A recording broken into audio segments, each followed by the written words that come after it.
Assalamualaikum warahmatullahi wabarakatuh.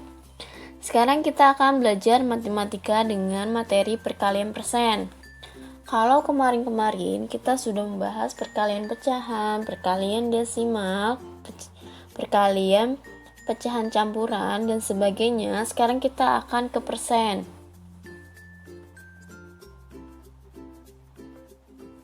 Yang pertama-tama kita akan membahas perkalian persen dengan pecahan. Di sini ada contoh 45% dikali 3/5. Dengan caranya dirubah ke bentuk pecahan. Jadi yang bukan pecahan kita rubah ke bentuk pecahan. Berarti sini ada persen. Ingat persen itu per 100. Berarti yang 45%-nya kita rubah ke bentuk pecahan.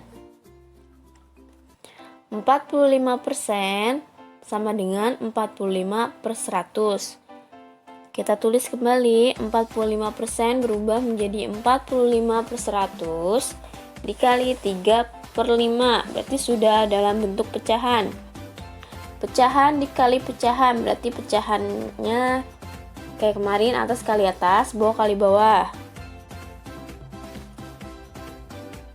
45 dikali 3 sama dengan 135. 100 dikali 5 hasilnya adalah 500. Sekarang kita lihat 135 per 500 itu masih bisa disederhanakan atau tidak. Ternyata masih bisa. Kita bagi dengan angka 5. Hasilnya 27/100. 135 dibagi 5 27. 500 dibagi 5 hasilnya 100. 27/100 masih bisa disederhanakan atau tidak? Ternyata sudah tidak bisa. 27-nya ganjil, 100-nya itu genap, berarti berbeda. Artinya sudah tidak bisa disederhanakan. Berarti kalau yang sampai sini, sampai 27/100 saja itu boleh. Tapi lihat 27/100 artinya 27%. Kalau kita rubah ke bentuk persen, hasilnya 27%. Tetapi kalau kamu hanya menjawab sampai 27/100, itu nggak apa-apa, karena itu adalah hasil dalam bentuk pecahannya. Tetapi kalau kamu rubah ke bentuk persen menjadi 27%, itu juga tidak apa-apa. Berarti itu bentuk hasil perkalian ini kamu maunya ke dalam persen.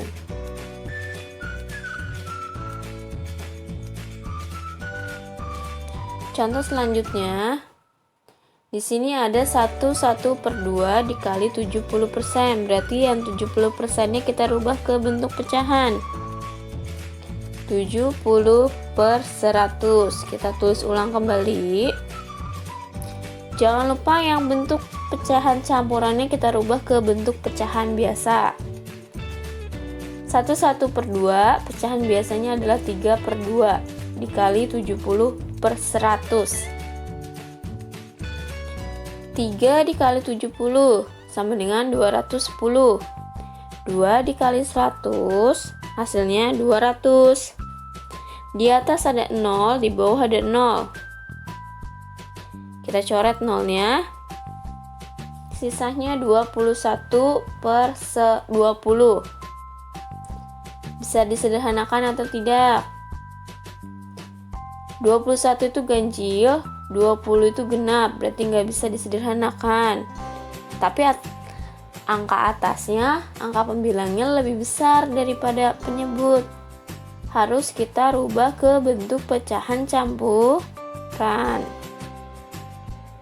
Bentuk pecahan campuran dari 21/20 adalah 1/20.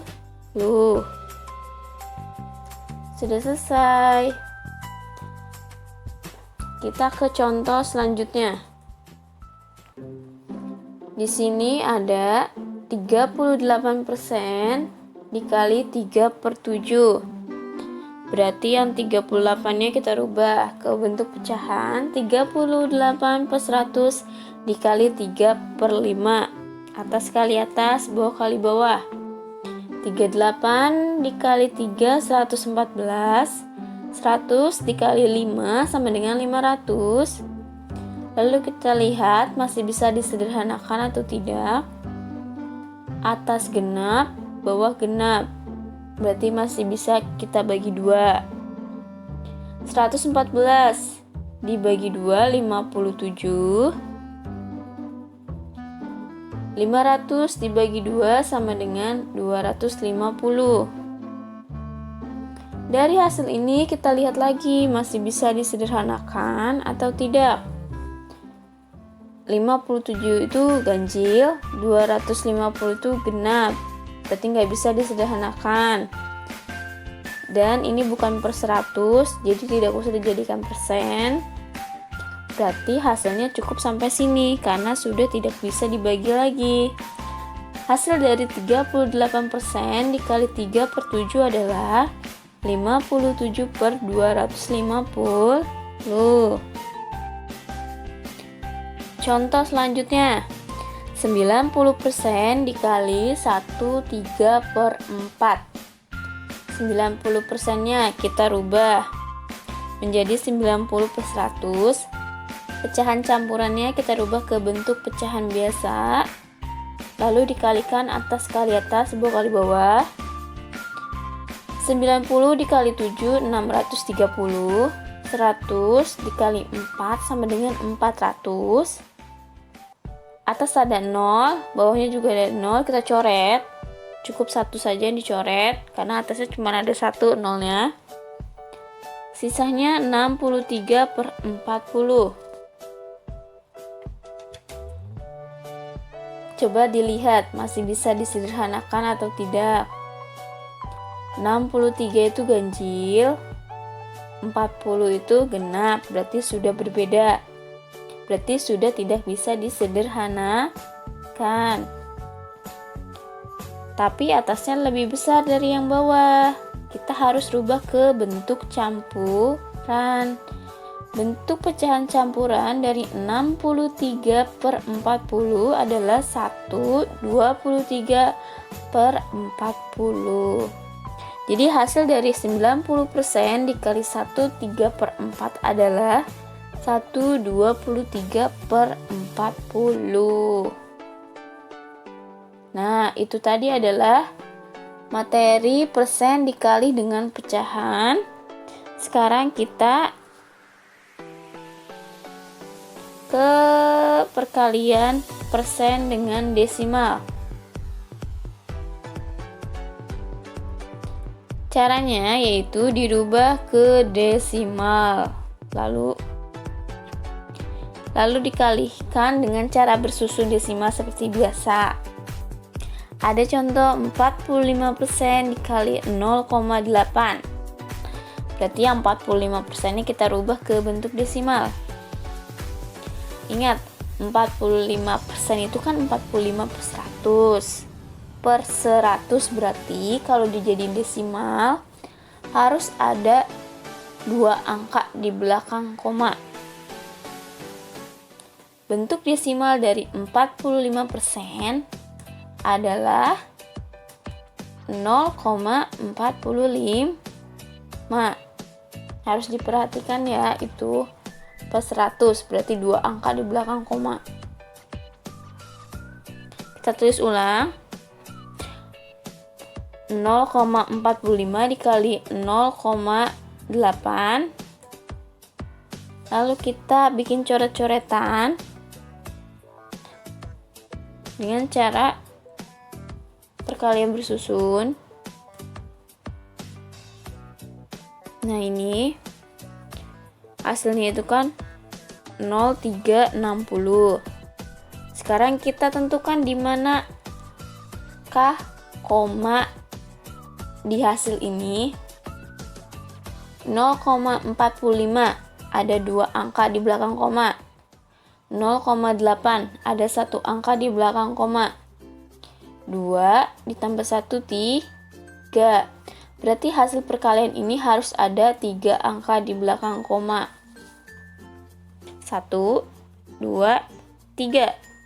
Nah, berarti komanya itu di belakang angka 0 yang pertama. 0,360.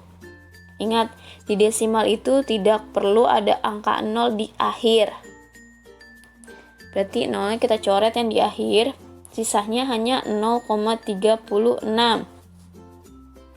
Nah, udah selesai.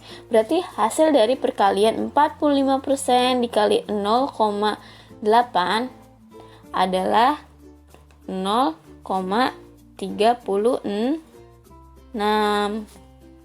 Contoh selanjutnya. Cara kedua, dijadikan pecahan terlebih dahulu, lalu dirubah ke desimal. Kalau tadi kan langsung ke desimal, sekarang kita ke pecahan. Kita rubah ke bentuk pecahan dulu, lalu hasilnya kita rubah ke bentuk desimal. Ada 2 tahap berarti. Contoh yang pertama, masih dengan angka yang sama, 45% dikali 0,8. Kita rubah ke pecahan semuanya. 45% itu 45 per 100, 0,8 itu 8 per 10. Berarti 45 per 100 dikali 8 per 10. 45 dikali 8, hasilnya 360. 100 dikali 10, 1000. Ada angka 0 di atas, 0 di bawah, coret 1 aja, karena di atas hanya ada 1 0. Sisanya 36 per 100. Nah, kalau sudah sampai sini, nggak usah kamu sederhanain. Misal jawabannya sudah per 10 per 100, nggak usah disederhanain, tapi kamu rubah ke bentuk desimal agar kamu lebih mudah. 36 per 100 dirubah ke bentuk desimal adalah 0,36. Ingat, per 100 berarti harus ada 2 angka di belakang koma. Hasil dari 45% dikali 0,8 dengan cara kedua adalah 0,36.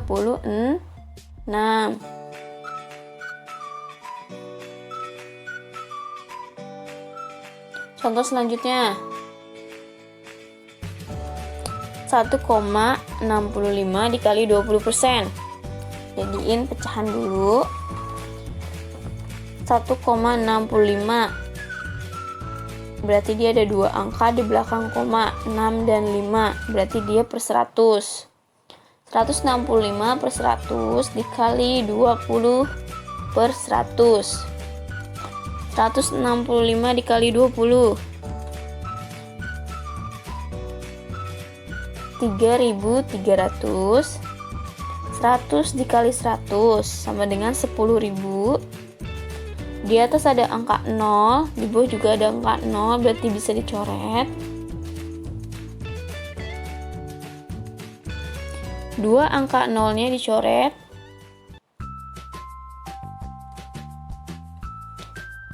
Sisanya berarti 33 per 100. Nah, setelah sampai sini, nggak usah disederhanakan, tapi dijadikan bentuk desimal.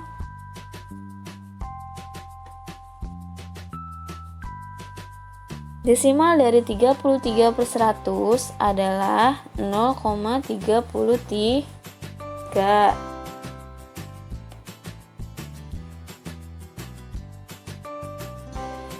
Kamu harus teliti saat merubah ke bentuk desimal. Diperhatikan. Per 10 berarti 1 angka di belakang koma. Per 100 berarti harus ada 2 angka di belakang koma. Per 1000 berarti harus ada 3 angka di belakang koma.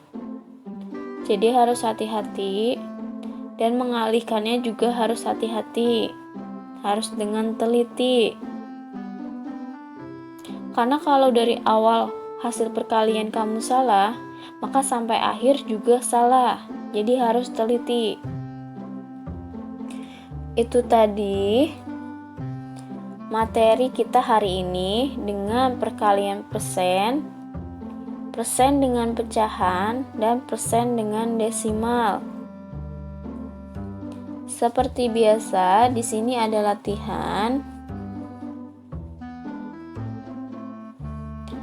Ada 6 soal yang harus kamu kerjakan. Soal ini kamu tulis kembali di buku latihan matematika, lalu dikerjakan. Kalau yang ada 2 cara, kamu pilih salah satu cara saja yang menurut kamu lebih mudah. Lalu setelah selesai, kirim ke Google Classroom. Jika kalian masih belum paham, kalian bisa tanyakan langsung kepada ibu. Untuk hari ini cukup sampai di sini pelajaran matematika. Wassalamualaikum warahmatullahi wabarakatuh.